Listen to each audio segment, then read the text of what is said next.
People neglected as children sometimes spend their whole life longing for love, chasing it, fighting for it, longing for it, and never having it.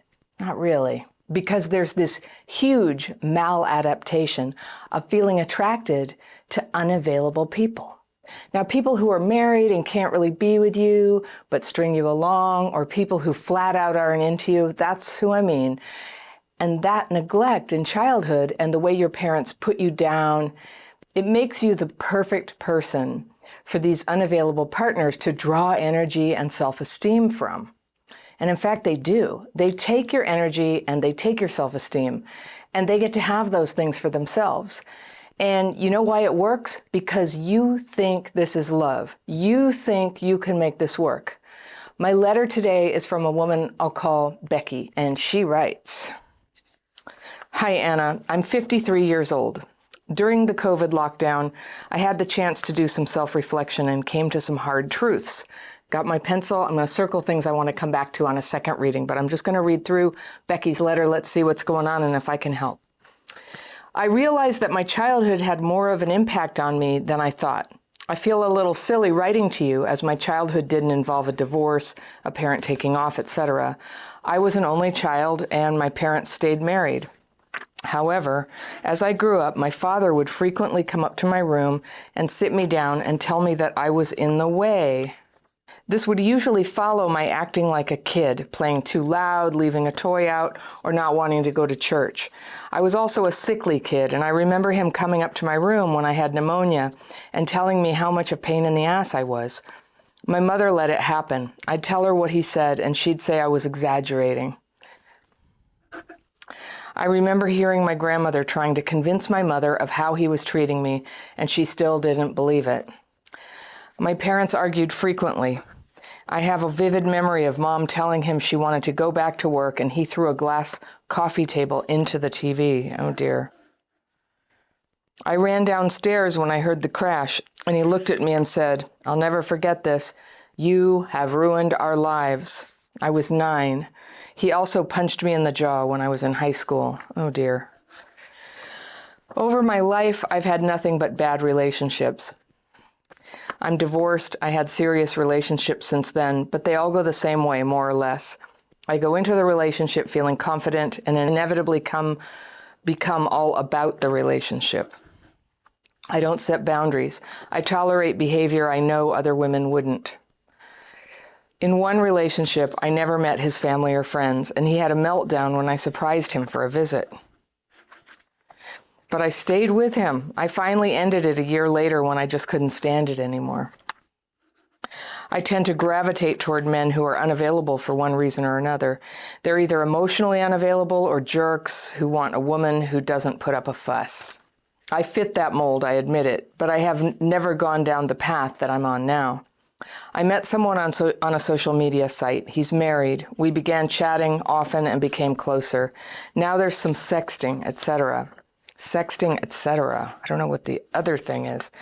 The thing is, he spends half our time talking about me, asking what I do, my life, etc. It's not as if he's just about the virtual sex. He sends messages when he knows I have a doctor's appointment or something going on. He shifts his schedule around so we can talk. But married. Yes, he says he and his wife live in separate rooms and are staying together for the kid who's 15. But they all say that from what I've heard. What's making this harder for me is that he does spend so much time asking about my life and wanting to know more about me. There are times we go days without virtual sex and just talk. I guess maybe you could call this an emotional affair on his end. Whatever the term, it's an affair and it's wrong. I know this, but at the same time, I can't remember the last time someone was so genuinely interested in my life, and that's hard to walk away from. I know most of my issues are rooted in childhood, just that knowledge alone has changed me, but I feel like I'm in the middle of the ocean. I've left behind the person I was, but I'm so far from the woman I know I can be, and part of me wonders if it's too late to change. So I guess my question is twofold. How do I end this, quote, relationship? And is it too late to change my thinking and my behavior? Okay, Becky, I got you. I know I can help. Let's go through what you told me. So you're 53, and you have been facing reality about the effect that your childhood had on you. And you sort of say, well, I feel a little silly writing to you because my parents were still married, but your dad punched you in the jaw and threw a table into the TV and kept telling you over and over again, this is all your fault. You ruined our lives. You don't need...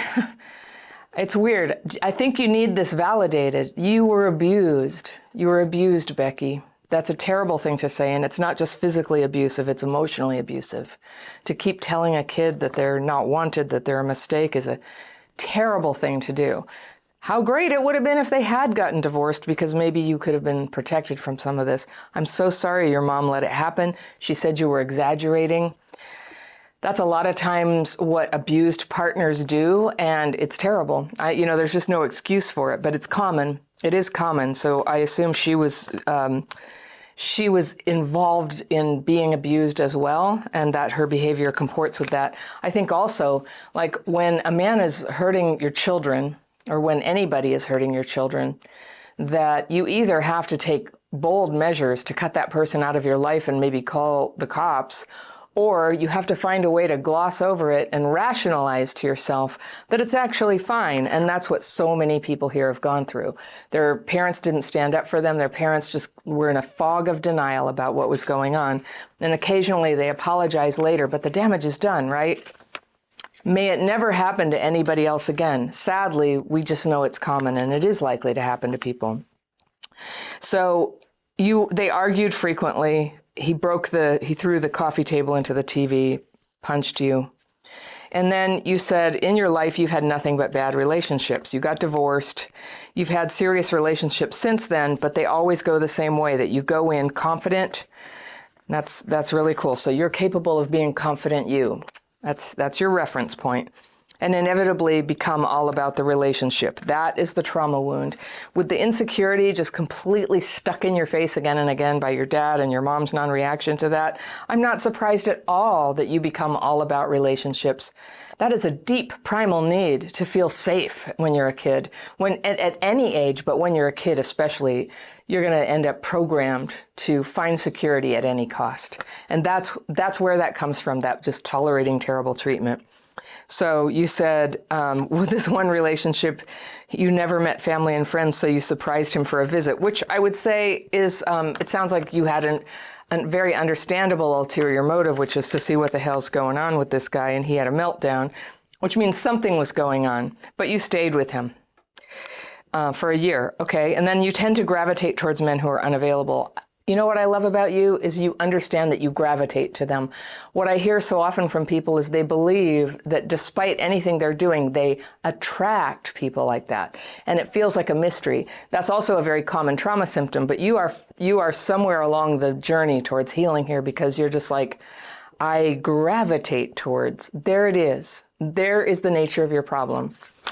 You don't even have to know why. We know it has to do with your childhood, but you know that you do it. And the solution is going to be in countervailing against that tendency, putting up guardrails on yourself so that you have to check in with reality and you have to remember what your values are as you go into that unconscious state called courtship, right? When everything's like great and you're falling in love and it's so easy to just go, I don't know, I think I see a problem, but I won't look, right? So now you're doing something, it's like further down the path for you. You met somebody on a social media site and he's married. And I think what you're saying is you guys have never met up in person. So that right there, what that tells me, the unavailability is essential for you to be able to open up your heart. And so here's somebody, he's nice to you, but the part that works for you is that he doesn't exist in your physical world, right?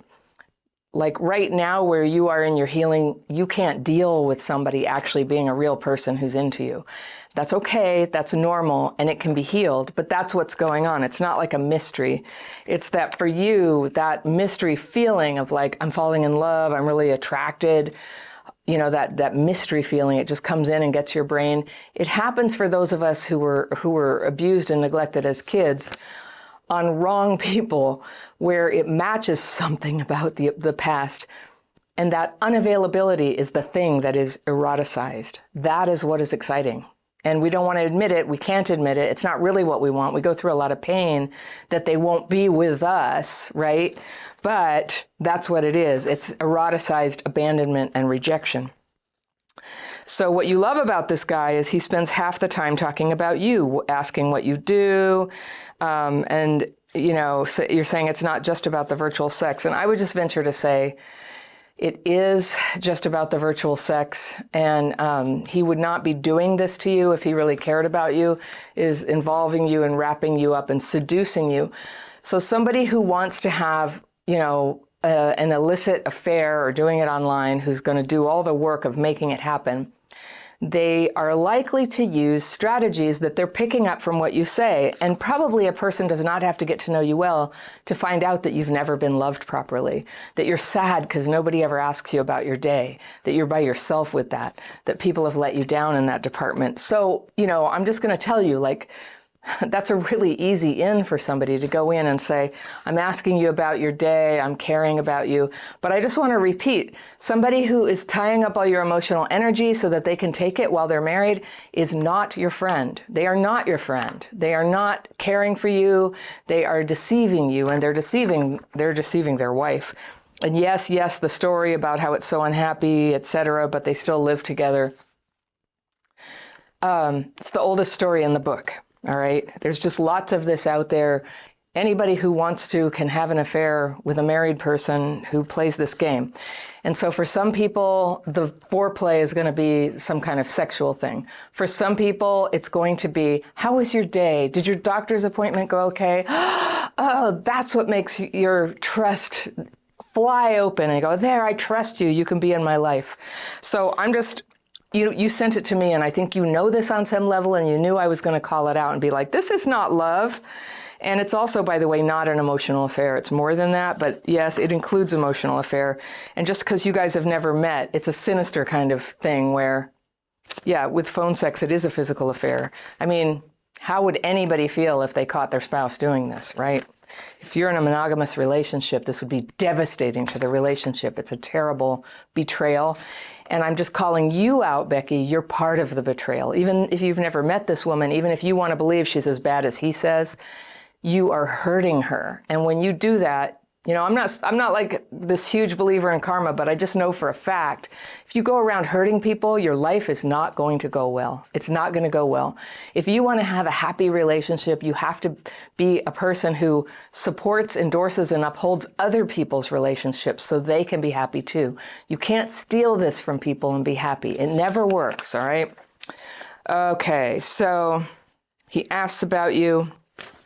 And so it's hard for you to leave because you don't have anybody like that in your life right now. So that's really the problem right now, is you don't have anybody in your life who cares how your day went or how, they know that you went to the doctor. You are cut off. I don't know where the status of your female friendships are, but I'm just going to say front and center, female friendships. I know women can be difficult to be friends with when you grew up and your mom betrayed you. I know that's hard, but it's time for you to start.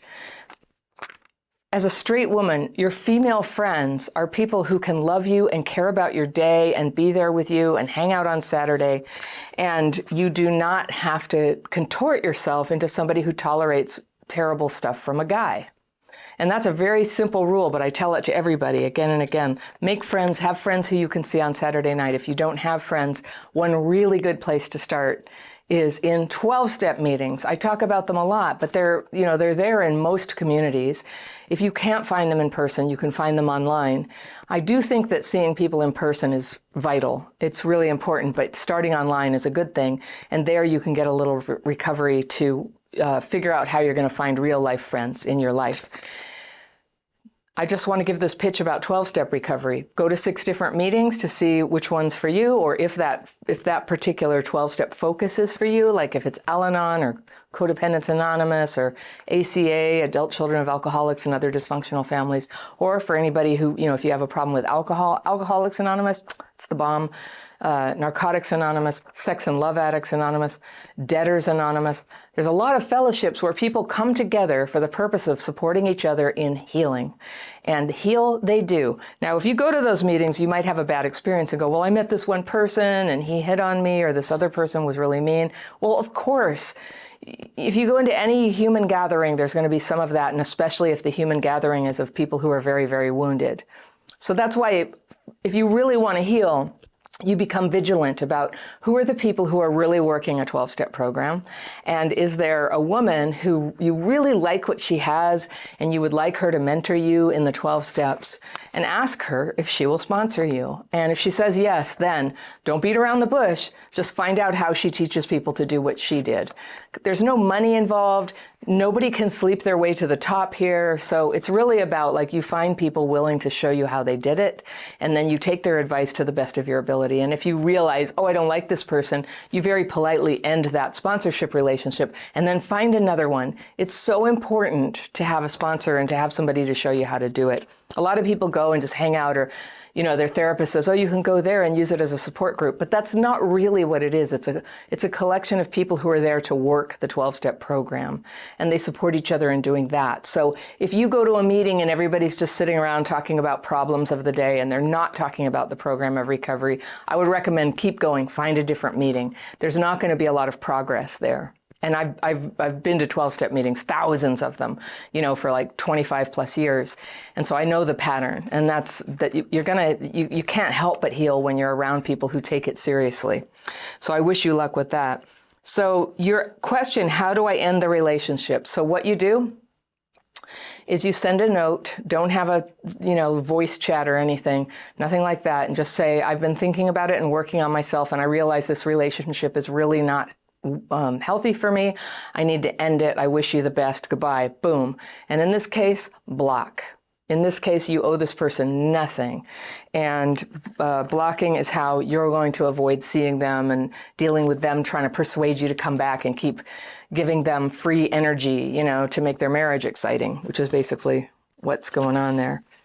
So the second thing is it too late? Not at all. But it will go on and on. Your pattern of doing this will only go on and on. What you've got here is sometimes with people, I sort of will say, this looks like a real love addiction. And in your case, I think it might be something a little between that and just standard unavailable, avoidant, attraction to unavailable people as a means of avoidance, as a very fancy way to be in avoidance and to kick up an emotion of longing. I think longing is kind of your thing. And that's my guess, from a distance from the little that you told me. And so longing is not good for you. If you can't have the person, if they cannot be with you, they're not a good person. And so your job is to learn how to shut the door and be like, I feel sad. I really was hopeful that something good was going to come of this, but it didn't. And now I'm back at square one. But remember, you never go backwards when you end an unhealthy relationship. You actually just that's a big step forward. You've just moved forward to emotional availability, right? And being able to meet somebody who is totally into you and cares about your day. You're going to have to grow into the woman who can handle that, all right? And you do that. That's not going to happen by itself. It's not going to happen because you meet the right guy, which is, that's an easy thing to believe, and we all have at times. It doesn't fix it. It doesn't fix it.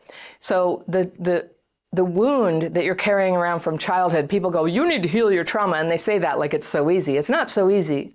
But if you have tools that actually help you deal with the trauma symptoms so that you can stay clear-headed, you can start to make very different choices in your life. I think the hardest thing about having complex PTSD is that right when you're having to make crucial decisions like, should I answer the phone? Should I respond to this person who reached out to me online, even though I know something's wrong here? When you're making those crucial decisions, it sort of pushes you into a dysregulated, trauma-minded state, and you can end up making decisions that are completely against what you want or your best interest. And loneliness is the fuel. Loneliness is like gasoline on the fire, that just has pushed so many of us towards our worst decisions. So you need to have friends who hold your hand and are there at the other end when you text them and go, I feel like I have to call this guy again, and I know he's not right for me. In my dating course, you might want to take that. It begins with you write down all the qualities that you really want in a partner. And you would have a category of must have, like not negotiable, and then super important, but possibly negotiable, and then nice to have, right? And you get all that on paper. And that starts to inform you. And you look at it every day, especially if there's some guy showing up in your life. And you ask yourself, can I be honest with myself? Does this guy match what I'm looking for? And so one of the things that you may want to write down, I did, is cannot be involved with another woman. There's no entanglement. There's no ex living in the house. There's no drama going on with somebody. They are single. That is something that I really needed for myself because that had been such a problem in the past, among other things. And so you got to face reality. And I know you, because you're like me, you're going to think, I don't want to write these things down because they're so specific that I'll never get anyone. And trust me, there's a super powerful effect that happens when you really are honest with yourself about what you want. When you're honest with yourself, it can sort of start to direct your thoughts and direct your eyes and direct your heart towards something better for yourself than you've ever had before. And wouldn't that be nice to have? Yes, that would be nice to have. But to have it, you have to stop having this kind of thing. It has to stop. You just stop it. And that's how. 53 is a fine age to do that. And many, many people make the change in their 50s, 60s, 70s, and later. I always talk about my friend Gladys, who met the love of her life in her 80s after her really horrible husband died. I had known her since I was a kid, and I can agree he was a horrible husband, and he died. And all she was sorry is that she didn't just move on so much earlier than she did. She thought she had to stick it out. So that's my story for you, Becky. Avoidance is a style of relating to other people, often driven by past trauma, that can make you feel overwhelmed and anxious, even thinking about connecting with other people. And if you've ever dated an avoidant person, you know how painful it can be to feel like you can never pin them down for plans or get a commitment from them. And just when relationships start feeling like they're going somewhere, the avoidant person will disappear for days or weeks at a time, and your heart just falls. Avoidants pull away from closeness, even when they want it. And ironically, what avoidant people are sometimes drawn to is people they can't have, people who may be avoidant in their own right. So there's a weird kind of safety for avoidance in a relationship that can't go anywhere. And my letter today is from a woman I'll call Amelie. And she writes, "Hi, Anna. I'm a 45-year-old woman from Southern Europe. I was diagnosed with avoidant personality disorder, a very crippling form of anxiety, for those who don't know, about 15 years ago.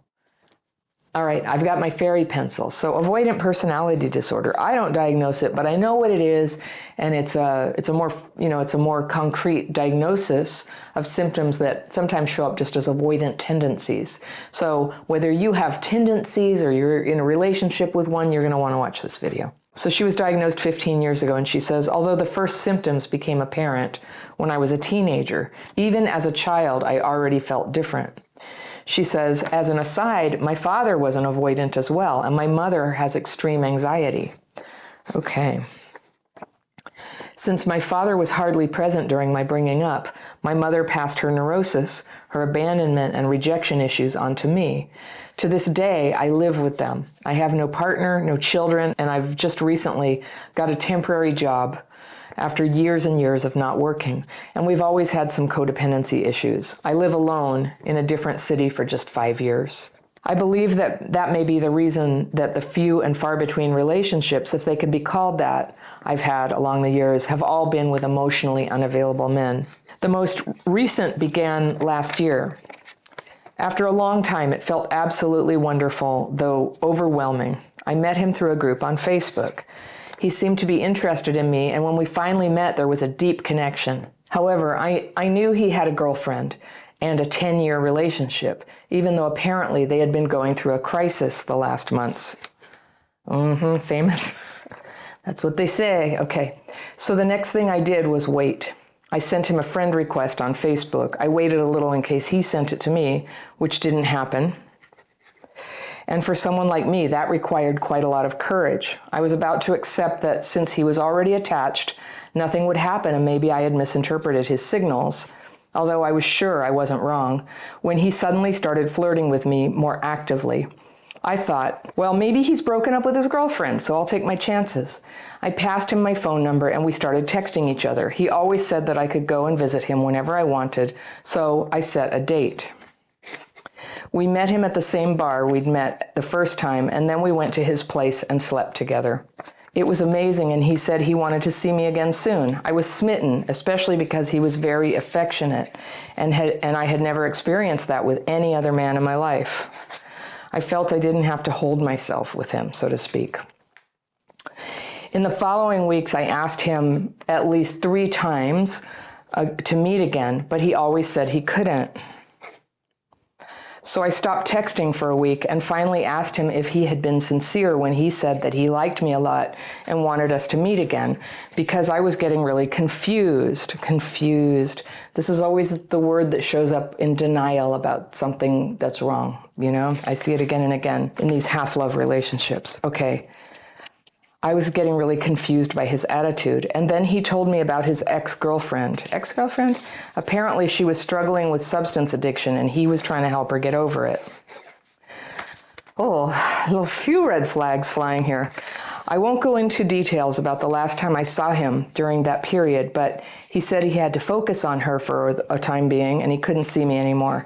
I was devastated, but I decided that I'd wait for him for a while. Okay, so monogamous with his ex. Isn't exactly an ex, but that's okay. He never presented himself as available, actually. All right. After 10 months of just hanging on hope, I still saw him on Facebook, and I had brief exchanges with him. I was reluctantly, though, about to move on, and he suddenly texted me and showed interest again. I wonder what he wanted. We reconnected and started seeing each other. I usually went to his place. He lives in a different city. We watched movies, had sex, and I spent the night there. Oh, I'm going to say something about that. It's going to be hard to hear. Okay.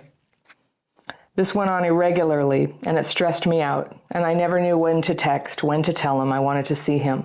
I even asked him first if he wanted to see me again, and he always replied, of course, whenever you want. I was afraid of rejection. I didn't want to appear too clingy, but I always wanted to show interest by communicating more or less regularly with him. All right, so you're trying to construct how to act. I struggle with communication, and that took a lot of effort on my part.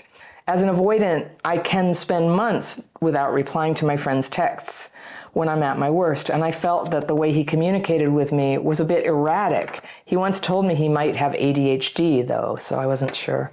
That's not why. Okay. I was upfront with him about my anxiety and my insecurities, and he was okay with it. After 2 months of seeing each other, I felt I needed to ask him if he was interested in pursuing a relationship, or were we just seeing each other casually. So I gathered the courage to do it. And at first he was surprised because he thought it was already a given that this was casual. We'd never talked about it, so I guess he took it for granted. Yeah. He said he didn't want a partner. He didn't want to take care of anybody or be taken care of. I understand that he had just left a 10-year relationship, and a complicated one at that, and he wasn't ready yet.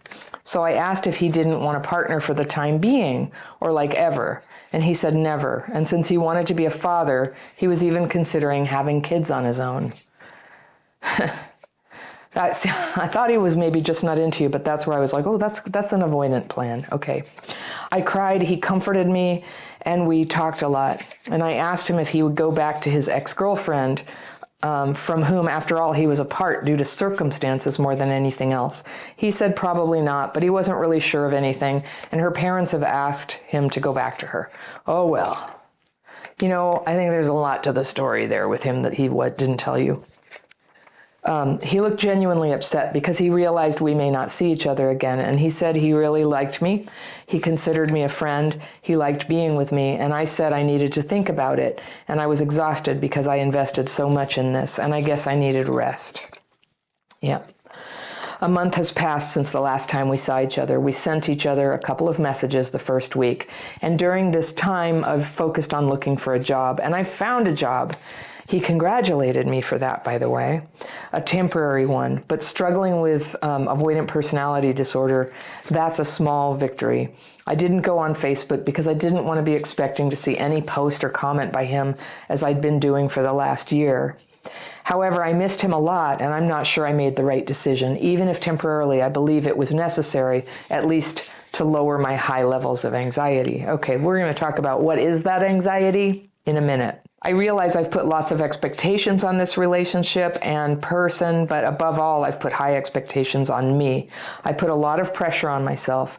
I didn't want to be a disappointment, and according to him, I wasn't at all. I really wanted this to work out, and maybe that was my mistake. Why couldn't I be more carefree? Because you're you, because it's not true. Why not date him without expecting anything and focus on myself more? Yes, I bet he would have liked that. I bet that would have worked really beautifully for him. At your expense. Okay. Why did I anticipate so much and didn't respect my own needs? There's the question. My feelings, my tempos. Why not enjoy myself just out of healthy selfishness and cut all the drama? Whose selfishness? Okay. It's not drama. It's not drama. It's feelings. It is needs. You're not being dramatic. You tried really hard to hide who you are here and how you actually feel to make this breadcrumb relationship work. But it wasn't enough. It can't be enough because you're a human being. You know, you're a dear and precious human being, and of course you need to be loved, not just used for sex. So he said, that's what I'm worried about. I have a hard time knowing what I want, and I'm even scared. I think you're good at knowing what you want. It's hard for you to admit because it ruins the relationship for you. It makes it so it has to end, and that's hard to face. I know. I'm even scared of it, especially if it doesn't match the idea I have of myself in my head. For example, being okay with having a casual relationship with somebody. I have a hard time picturing myself in that situation. Me too. Lots of us. And if I've already been in it, even repeatedly, I don't know if that's because it's a genuine need of mine to be as much of a priority to someone as I make them for me. Yeah, I think it is. I think it is a priority. It is a need. I'm scared of being truly loved sometimes, or because of some rigid mental construct I developed at some point in my life and can't get rid of. That is a point of view that some people have who are into casual sex, and they will tell you that they will even criticize that you have this rigid mental construct of like, monogamy, what is that? Because that's what they want, but that's not what you want. They can pursue what they want, but you get to pursue what you want. And what you want is important and real to actually be loved back. It's no joke. That's not too much to ask. It's not too much to ask. But it's a little harder to find. It's easy enough to find somebody who will have sex without any kind of relationship. All right, I'm going to say the thing I didn't say before. That thing where you got together with him and you would go to his apartment and you guys would watch TV, have sex, and then you'd leave. But he really had some other girlfriend. And I was just going to say, that reminds me of DoorDash. And that's in no way to try to denigrate you, but that's how he was using you. You know, he just got sex delivered. I'm going to say something else. I don't normally do all the commenting in the middle of the letter, but let's just go for it here. Because this letter bothers me. You know, he was doing his own thing. He probably could have been clearer. I don't think he's being straightforward about the girlfriend. I think he clearly has entanglement with this ex-girlfriend, that her parents' opinion of the whole thing even matters, and that he's helping her with her chemical dependency. So, you know, that is something that people do sometimes, but it doesn't mean they can't date if it's truly an ex. So he has a primary relationship with her, and she's not always around. It sounds like a difficult relationship, and he's just kind of like getting his needs met to have somebody to have sex with, you know, whenever he feels like making the phone call. So that's what, I just do think that's what was going on there, and people can chime in on the comments. And so it's confusing because what we do is we convince ourselves that what other people want ought to be what we want, rather than allowing ourselves to be clear, it's not what I want. And so we end up in a relationship, and you know, that feeling of attraction and falling in love with somebody and sex and everything, it's so like exciting and overwhelming that it's very hard to stay in touch with what you know to be true, which is like, this isn't going to work for me because they don't give me anything back. You know, when somebody likes you, you don't always have to be at their apartment. They take you out. They call you. They don't leave you feeling anxious all the time whether they're gonna get in touch. That might happen in the beginning when the relationship is getting figured out. But over a year, when you were asking yourself, why can't I be more lighthearted? It's like, because this is terrible. This is like a form of trauma bonding when somebody is like, oh, I'm really into you today, and now I ignore you, and week after week after week. And so it's instinctive for those of us deprived of love when we were little to just sort of go, fine, I'll adjust myself. I'll make my needs very tiny. If you'll just call me later, I will pretend that nothing was weird about that, and I won't be a difficult girlfriend by feeling upset about it. I'm so proud of you for asking him about the relationship. That takes so much courage, especially for an avoidant. But just because you have avoidant personality disorder doesn't mean you don't get to set standards for yourself. And I just want to at least give you this one rule of thumb. If you're interested in somebody and you know that they have a partner, do not date them. Don't Facebook them. It'd be one thing if it was somebody you're not interested in, and it seriously is a friend and there's no vibe there, any vibe at all. They have a girlfriend. You stay away. You don't text. You don't even respond to their texts. You call them out if they text you and flirt. You will find, you're a young woman, you're going to find there are some men who are going to flirt with you, even though they have a girlfriend who they're not honest with about it. I do not get the impression he was honest with this other woman about you. Some of the people in our community will go, oh, polyamory is great, for them. But for people with attachment wounds, which I can hear you have, by the way you dissociate from yourself and your own needs and what you want, your honest truth, because it wasn't his agenda. Sometimes we just want to make it work at all costs because having that little bit of love feels like all we're ever going to have. And it is, I get it. It is so hard to shut the door when you know that what's waiting on the other side is no love for a while. But the only way to get to where real love is available to you is to start being clear what it is that you want. And I hear everything that you say here is you want reciprocal love. You want someone who loves you and wants to hang out with you. That's fine. That's a good and wholesome thing to want.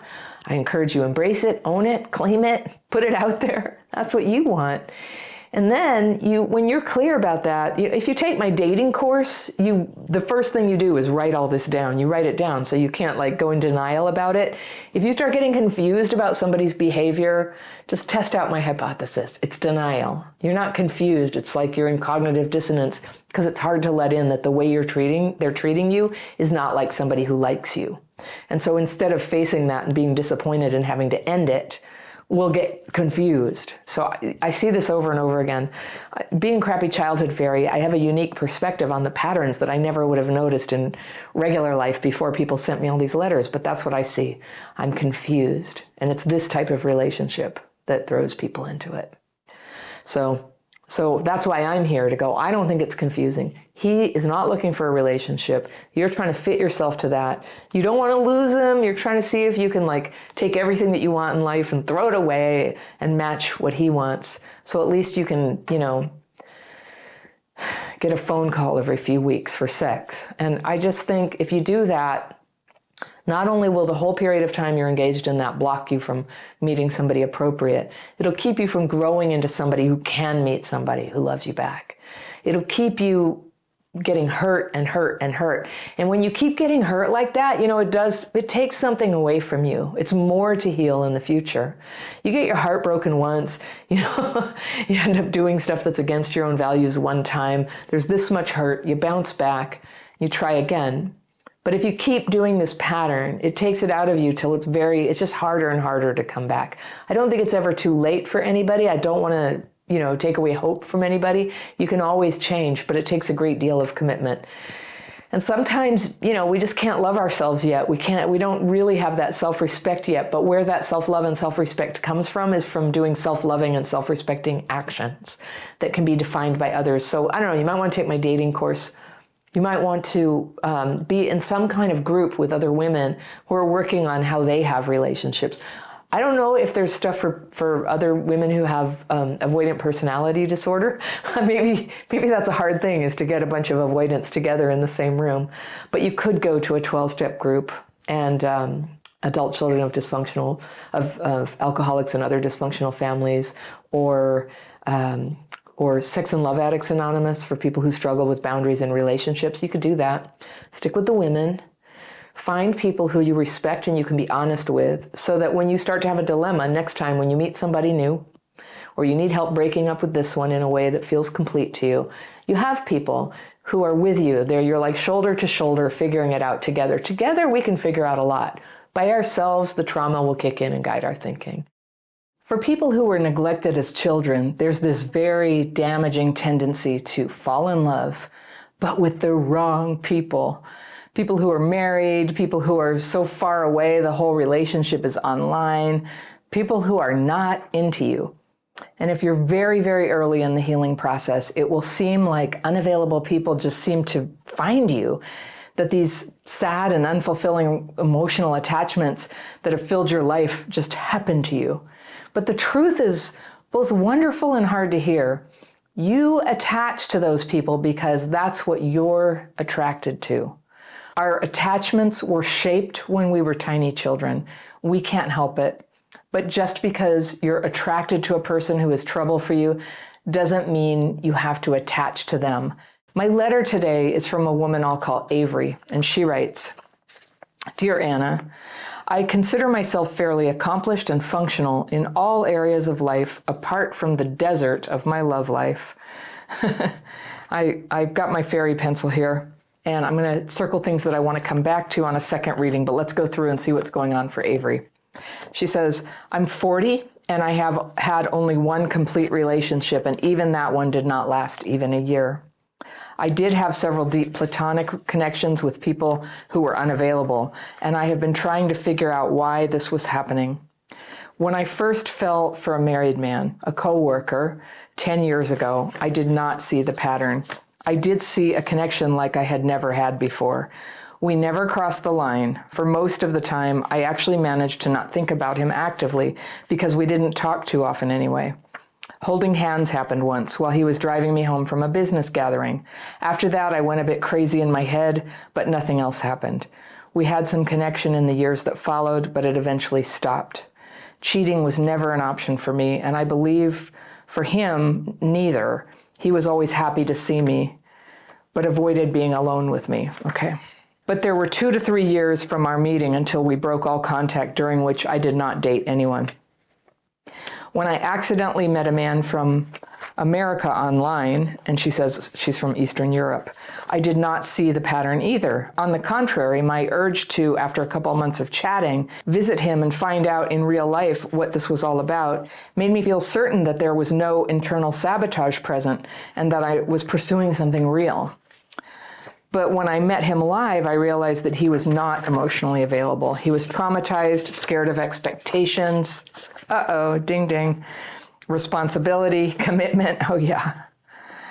And he was actually masking his fears in New Age crap about releasing all attachments. Oh yeah, I know the type. In hindsight, I think I could have recognized his need to gather supportive women around himself who would pine over him and make him feel good about himself.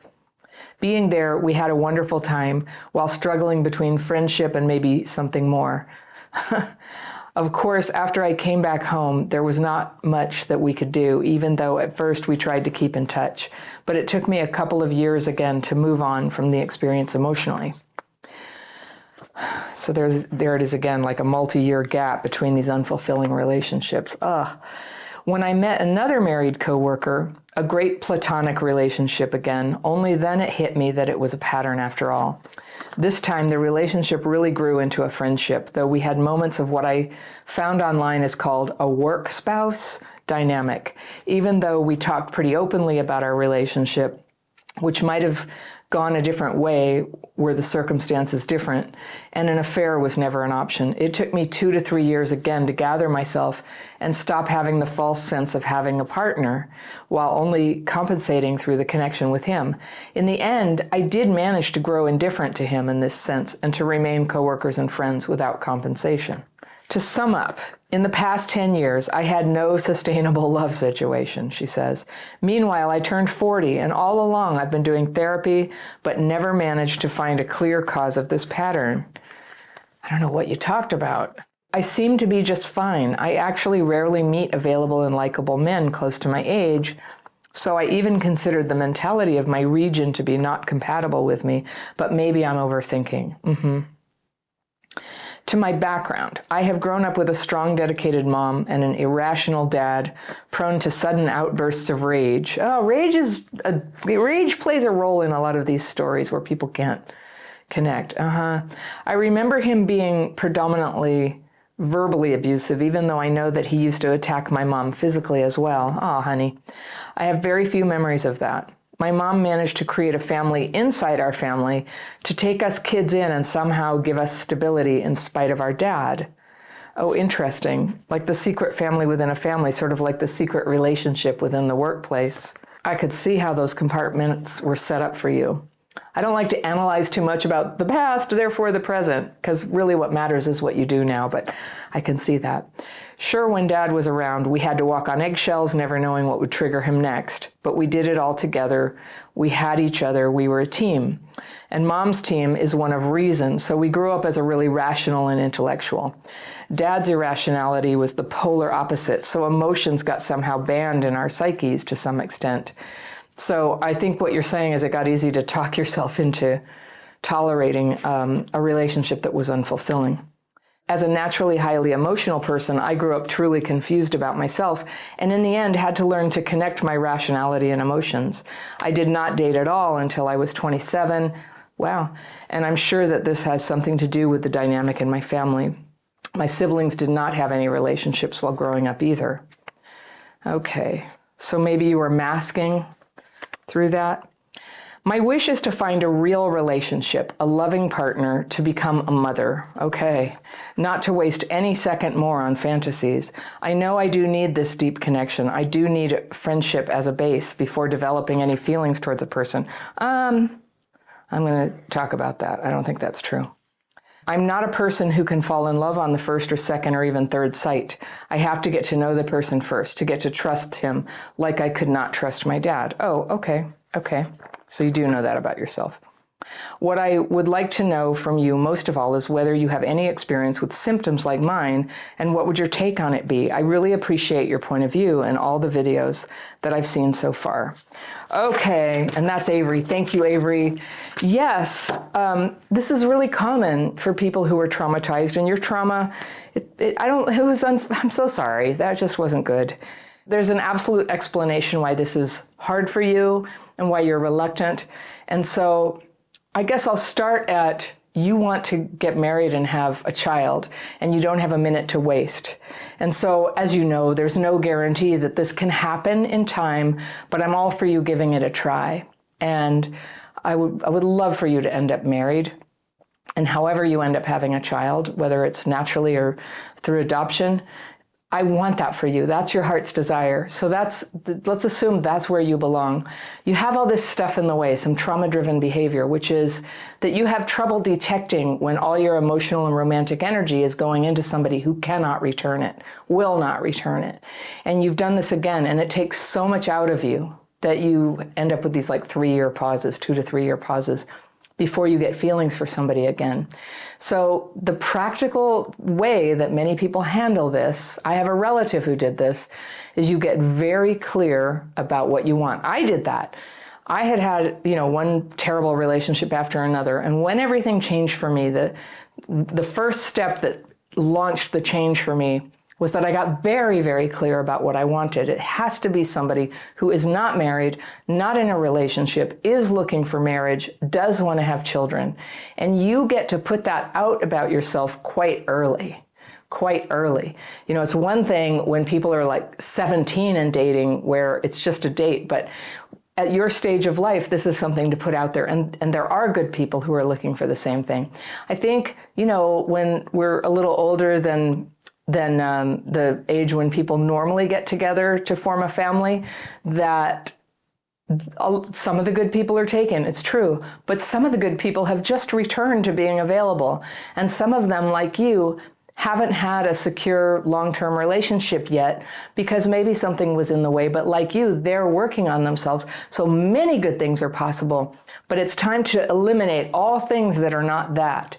You have to be clear what the criteria are of what you're looking for, and not date or get involved or have a so-called platonic friendship. When you say platonic, it wasn't really because you had feelings for them. Platonic means there really are no feelings on either side. So none of that. None of that. You can't have where one person has feelings for the other, because that occupies your emotional energy. And you've observed in yourself that your romantic feelings are slow to evolve, and they end up like going away for a long time after you have loss and hurt. So we want to minimize loss and hurt by you not getting deeply involved with people until you get to know them. And I'll tell you how to do that. You do not sleep with them. That's the great secret of how you can delay attachment while you date and get to know somebody. Now, some people will say, nobody will do that, but you'd be surprised. The minute I decided that that's how I was going to do it, the first person I met happened to be somebody who also wanted to go very, very slowly. It's funny how that works. When you get very clear about what you want and you start to stand up for it and not deviate into things that are not going to work out for you, then you'll be surprised how quickly the good thing shows up. And then you're going to have to put yourself out there wherever you live. I know you have online dating, and I know it's weird, but there are ways, and it's worth sometimes getting a dating coach or taking a course on, how do you do this? How can you get up to speed quickly on how to meet somebody online? Because that's a way to do it, especially to find people who are truly available. And so then there's always the possibility that somebody is not being straightforward. When you're online dating, you don't want to go texting on and on, or Zoom calls or whatever for too long. You need to meet them in person. It's the only way to know if you have attraction. So for you, you said you don't really get that right away. You don't feel those feelings. Now, falling in love, sure, falling in love should take a while. But attraction, do you get that early on? Because you kind of have to have that. You do have to have that. You have to have attraction. And then you search for compatibility of goals. And then you search for just like, do you enjoy yourself with the person? Does your time with them sort of call you forward into a slightly better version of yourself in a comfortable way, not pretending you're somebody you're not, but you just find yourself feeling kind of inspired to take a next step in your life that's better for you, just because being around this person sort of turns you into that. It turns you into the better version of yourself. Do you both feel that you can and are willing to be together? It takes time to discern that, but it's very hard to do that if somebody's long distance. I wouldn't rule it out exactly, but if you're going to do long distance dating, you have to get together quite soon. Do not stay in the same dwelling when you meet up. Don't do that. Once sex occurs, there's this bond that happens, and it starts taking you down the wrong track when all you're trying to do is get to know them if you're compatible. The longer you can delay that while you get to know them, the better. If the attraction is there, it's there. And if somebody's not willing to get to know you for a period of time before they get sex out of the deal, I don't know, they're just not that sincere a person. They're not perhaps suitable to be the father of your children. So a whole different mindset needs to come in. And of course, you're going to be taking care of yourself, bringing out the best in yourself, in your appearance, in your communication, bad habits that you might have. It's time to get rid of them, like, gossiping, complaining, smoking cigarettes. That was mine. I used to smoke cigarettes, and the biggest thing that caused me to quit was I thought no one good is going to date me. And I quit, and I dated a whole bunch of messed up people after that. It didn't solve everything. But I'm just saying, it's time to get your life together, to clear away the obstacles. Do you have a lot of anger or just like ideological intensity that sort of tends to drive people off? It's time to become somebody who is on the red carpet towards marriage. Very different. You treat yourself very differently and very well. And I would really do the research. There's good people on YouTube who teach about this, and do the work. And there's also a lot of like schools of thought where there's a lot of people who are very postmodern, and they're just like, oh yeah, sex with tons of people until something takes. If that worked for some of us, it would have worked by now. We're going to do something a little more systematically now. When people feel hurt or threatened, a reaction rises up. It's emotional, it's physiological, and these things shape what they do and say and think in that moment. And it can lead to behaviors that they later regret. I call those self-defeating behaviors, and everybody has some. But if you had trauma when you were a kid, your nervous system may have gone through some changes that mean your reactions are extra large, and therefore your self-defeating behaviors can overwhelm your life. So this is a big reason why having childhood PTSD is a problem in present time and not just the past. So I want to unpack the sequence that happens that takes you from something that happens to an emotional reaction to a behavior. And you're going to find that you have a reaction pattern that can drive you, before you even realize it, into self-sabotaging behaviors that have maybe cost you relationships with people you loved and opportunities that you wanted. And those behaviors may even have drained your sense of dignity and self-esteem. So I'll talk about common self-defeating behaviors in a minute, but I want to bring your attention to what your pattern is. Most people have a pattern, and once you see it, it's a lot easier to change.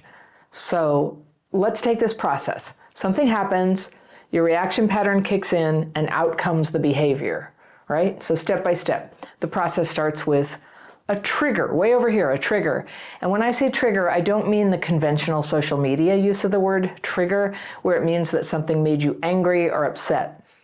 When I say trigger, I mean a stimulus that happens within you or outside of you that sets off neurological dysregulation. And if you're new to my work, what I want you to know is that abuse and neglect in childhood can cause changes in your nervous system that disrupt parts of your body, your physical functioning, your thinking, your emotions, because those are all governed by your nervous system. And trauma can make them glitch a little bit. That's known as dysregulation. Everybody gets dysregulated a little bit, but people who were traumatized as kids are dysregulated more deeply and more of the time, and can have a harder time coming back from it. Now, never fear, you can learn to notice dysregulation and quickly learn to re-regulate. And if that's something you need, you can jump down to the description section and check out the link to my Dysregulation Bootcamp course. It's very popular for people learning to master re-regulation. So a trigger sets off dysregulation, and when you're dysregulated, the gates open for this oversized reaction, and that's where the trouble gets in. Now, just for the record, triggers are going to happen. Some can be avoided, like you can stay away from fireworks on holidays, for example, or you can not date people who yell. But when you can't avoid the trigger, let's say feeling criticized at times or left out, you can focus on calming the reaction that you have to that trigger. And when you learn to do that, the triggering event that you can't control becomes more manageable for you too. So let me show you an example of the trigger reaction behavior sequence. Now again, most self-defeating behaviors begin with a trigger followed by a dysregulated reaction that then leads to the behavior. So let's say you go on a first date and the person says they'll call you to plan your second date. But after many days, they haven't called, which for many people is a trigger. And you become terrified that you did something awful to push them away. And that fear is a reaction to the trigger. And then you text them 3 times a day for the next 2 weeks. And that's a self-defeating behavior. So you see what I mean? Trigger, reaction, behavior. So when it comes to self-defeating behaviors, most of them fall into 3 major groups, or what I call reaction patterns. And the patterns drive the behavior. The patterns include the urge to cling, the urge to control, and the urge to escape. And one of these patterns is usually dominant in each person, but most of us slip into our non-dominant pattern from time to time. And your pattern shows up when you're triggered. And if you don't yet have much healing, it can prompt your particular self-defeating behaviors. Like we all have some favorites. So if you were never triggered, your reaction pattern would be dormant. Isn't that cool? Like if you never got triggered, if you could never get triggered, the reaction wouldn't happen, the behavior would be unlikely to come out, or it wouldn't pressure you so bad to do those things you don't want to do that sabotage you. But getting triggered is bound to happen sometimes. Remember, the reaction to the trigger is usually emotional. And for people with childhood PTSD, that can mean dysregulated emotions that come out way larger than normal. And you can teach yourself to notice these reactions, the patterns that you have that tend to cause problems, and make a conscious effort to catch them before you act on them. So what are the emotions that throw us into this loop? The 3 big culprits are overwhelm, fear, and loneliness. Now, there are others, including anger, jealousy, brokenheartedness, that can certainly prompt self-defeating behaviors. But just to keep this simple, I'm lumping all reactive emotions into just those 3 categories. So each of those core emotions, overwhelm, fear, loneliness, tend to go hand in hand with certain reactions. Overwhelm can prompt you to want to escape. I'm overwhelmed, I gotta go. Fear can prompt you to want to control. It's out of control, I want to get it under control. Loneliness can prompt you, quite logically, to cling. And those are reaction patterns. You may notice that these reaction patterns are similar to the 4 widely recognized trauma responses: fight, flight, freeze, and fawn. These also refer to people's basic behavior patterns, reaction patterns when they perceive a threat. And they can be especially strong in traumatized people. I focus on escape, control, and cling because they're more specific drivers of self-defeating behaviors, and they're interpersonal. Now, you probably have a pattern, and I'll help you identify that, the behaviors and the reactions that come out when you're triggered. To make positive changes in your life, working on how you react while triggered is the most powerful thing you can do. When you can better manage your reactions, you'll have more control over what happens next. Instead of messing things up and creating more problems in your life, you have less of that. You can have more room in your life to make positive improvements. And when your life is going better, you won't be as triggered. And the positive upward cycle of healing continues. So let's look at the 3 patterns one by one. So first, the urge to escape. And this is akin to the flight response. Something triggering happens, and you get a strong urge to get away. It's often triggered by feeling overwhelmed, and here's how it can go wrong. So let's say you have an argument with your partner, which is a trigger, and they raise your voice at you. Not abusively, but it's emotional for them and for you. So there you go, reaction comes. Your mind races, and you're flooded with emotions so intense that you can hardly bear it. That's a reaction. You flip into escape mode then, and you are convinced that at all costs, even if you ruin your relationship, you must get out of your relationship right now. Have you ever had that feeling, that very strong feeling like, I don't care, I'm leaving? It's common. It's a normal reaction in traumatized people, but it's a self-defeating behavior that does a lot of harm to relationships. What you really needed was to make the unbearable feelings smaller and more manageable, but it's hard to see that when you're in the middle of dysregulation and overwhelm. And in this state, you might say hurtful things, announce you're leaving your relationship, and not come to until you've packed your bags, or you've threatened to never return, or you've driven 30 miles away. The reaction does eventually come back down again, and as you gradually return to regular awareness, just the regret, the remorse for your behavior kicks in. Have you had that part too? And you fear that you've now ruined your relationship. So here's what you can do instead. When you keep in mind that when you're thinking of fleeing the relationship, it means that you're triggered, and you accept that. And in a trauma-driven reaction, probably overwhelm, and you can take a time out to use your re-regulation tools to bring that back down. This is no time to make big decisions and no time to announce the end of a relationship or that you're leaving or anything like that. Maybe you need to leave, maybe you don't. But if you're not in danger, you can wait until you're re-regulated and out of the state of overwhelm in order to make a decision. Most things can wait until tomorrow. Now, it may require new boundaries to give yourself a pause when you're triggered, and good communication with your partner so that you can agree that when either of you is having a trauma-driven reaction, you or they can call a timeout to get re-regulated. Now, this is powerful medicine for relationships and can help you avoid acting out with a self-defeating behavior. Remember, if you ever think that you need to leave your relationship, assuming you're in no danger, you can always postpone the decision by a day and see if your feelings are different. If you're prone to trauma-driven reactions, they almost certainly will be different a day later. Now, here are some self-defeating behaviors that often go along with the urge to escape. Lack of self-care, not dealing with your physical needs, taking care of your teeth, bathing, eating properly. Procrastination, addictive use of substances or food or TV or the internet. going into debt over impulsive purchases, blaming other people for everything that's wrong with your life, rage, yelling, anger. These sometimes reflect the urge to control other people, but raging can also be a way to dissociate from feelings of fear and overwhelm. Sometimes anger feels like a step up from being terribly depressed.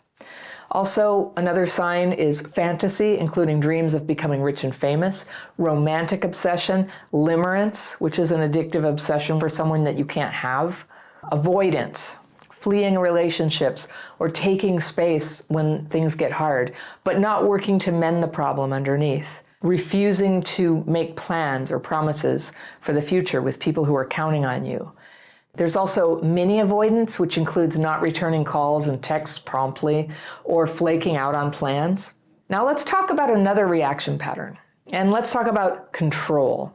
The urge to control people, to make other people do what you want so that you can feel okay, is based on the belief that this is the only way for you to get emotional relief. And I think we all do that a little bit sometimes. It's similar to the fight response, and it's often triggered by fear. Now, here's how it can go wrong. Let's say you have an argument about your best friend's plan to go away for the weekend with some friends, and the friends that she's visiting didn't invite you, which is a trigger, right? You feel left out. You fear that the reason is because they don't like you. That's your reaction. Nobody likes me, see? I never get liked. You also fear that your friend doesn't think that you're worthy of her friendship, and she's been making positive changes in her life, and you fear you can't keep up with her. She never told you any of this, and you're embarrassed to express your fears. You find yourself saying derogatory things about her other friends, and that's something that we do sometimes when we feel threatened, and that angers her, and this in turn prompts an intense emotional reaction in you. You blurt out that if she goes to spend time with them, that you'll lose respect for her. Well, that's a self-defeating behavior. She goes anyway, and while she's gone, you become terrified that you've ruined the friendship, and then you text an apology, and then she doesn't reply. Now, what happened there? Your fears that your friend had outgrown you and would abandon you prompted you to try to jealously and maybe passive-aggressively hurt her relationships with other friends. And you hoped that you could control your fear by controlling her behavior and her feelings, which of course was bound to fail and backfire. And your fear became a self-fulfilling prophecy. Now maybe the friendship is slipping away from you. But here's what you can do instead. When you can notice your trigger, in this case, not being included, you can bring all your focus to your reaction, remembering that this trigger tends to bring up fears of abandonment and unworthiness, and your past attempts to try to manipulate and control people to stop them from leaving you have never worked. So you keep that in mind. You remind yourself that when you're afraid of abandonment, your best course of action is to pause. Just take a break. Use your daily practice and emergency tools to calm the reaction. If you don't have access to those, we have links to them down below in the description section. And I'll be sure to put at the end of this video the dysregulation, signs of dysregulation and emergency measures to re-regulate. So we'll get you a link to that too. So you use your tools to calm your reaction, and then you allow your friend to make her own choices. That's how friendship works. When you connect with her again, you can show genuine friendliness. And in fact, your friend never has to know that you had a strong negative reaction. You could talk about it, but you can do it later when you're not so dysregulated. Now, if your reaction pattern is to control, here are some self-defeating behaviors that you also might have noticed in yourself. People with that control urge also are prone to black and white thinking, like either you're with me or you're against me. Either you go to the camping trip with your friends or the friendship's over. You're trying to force someone to go to therapy or substance abuse treatment. That's a control thing. Codependency is control, which in essence is trying to make someone change because of your belief that if they would change, you could be happy. Another control thing is setting excessive boundaries that are really rules meant to dictate what other people can say or do, and then demanding that people comply with them. And that's not a boundary, that's control. A boundary is something that you will step away from. Another control behavior is like threats, like threatening that that's it, the relationship is over, I'm leaving, which is emotional abuse, and it can even escalate into physical abuse. And that's certainly physical abuse is a control thing. Making a scene in public or having emotional meltdowns when you don't get what you want, that basically blackmails the person to comply so that they can stay safe and not be part of the scene. Fudging the truth or outright lying so you can control what your partner knows and avoid dealing with the consequences of them knowing the truth. Now let's look at the reaction pattern of clinging. The urge to cling to people, to hold onto them at all costs, stems from a belief that any amount of misery is worth it to avoid being alone and facing the feelings that arise when relationships end. And that's like a prison for a lot of us, especially if you have abandonment wounds. You'll put up with anything not to have to face that feeling. It's associated with the fawn response, the cling, the urge to cling. And though it looks the least harmful, it is the most soul-sucking trauma-driven reaction of them all.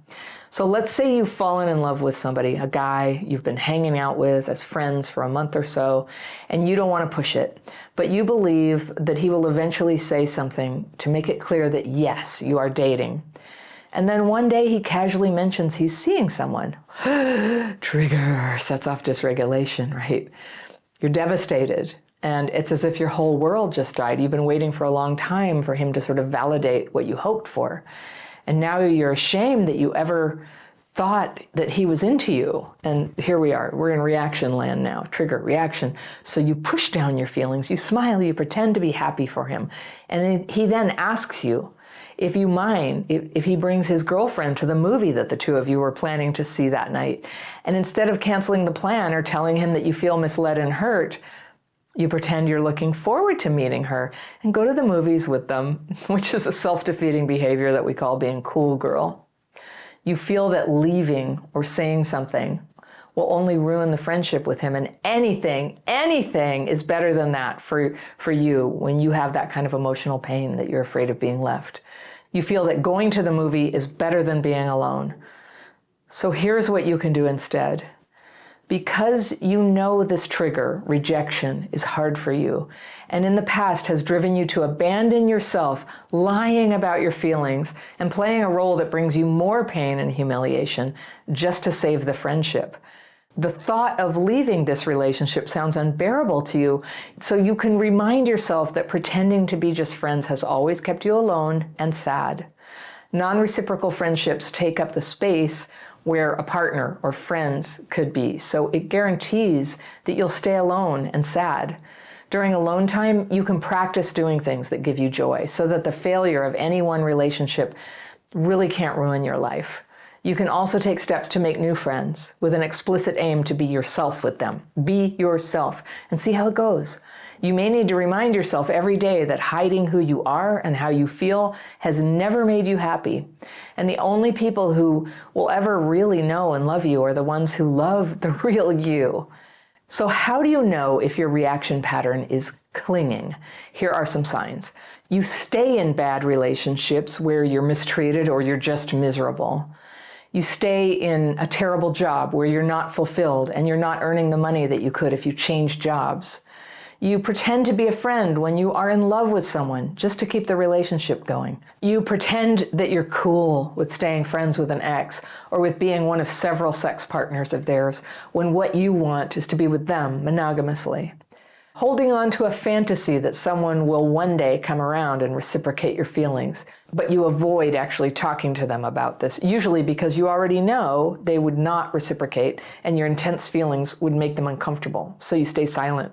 You go along with whatever scenario you think will preserve a relationship, and then suddenly you flip and you hurt people, believing that they owe you more than they've given because you gave them so much.